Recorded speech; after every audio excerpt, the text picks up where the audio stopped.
Apat na biktima ang matagumpay na nasagip mula sa isang umano'y cyber sex den, kasunod ng isang masinsing operasyon na nag-ugat sa ulat ng isang concerned citizen. Ayon sa PNP-ACG, naaktuhan ang illegal na online activity habang ipinapatupad ang search warrant. Malinaw na indikasyon ng patuloy na pagsasamantala sa loob ng lugar. Dalawang suspect na magkasintahan ang inaresto habang iba't ibang computer at communication equipment na ginagamit sa live streaming ang nasamsam.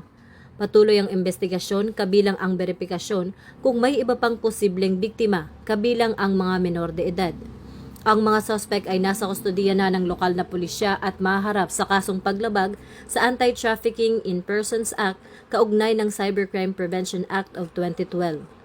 Nananawagan ang PNP-ACG sa publiko na ipatuloy ang pakikipagtulungan sa pag-uulat ng kahinahinalang gawain upang maprotektahan ang mamamayan, lalo na ang kabataan. Ito ang bagong PNP para sa bagong Pilipinas, serbisyong mabilis, tapat at nararamdaman.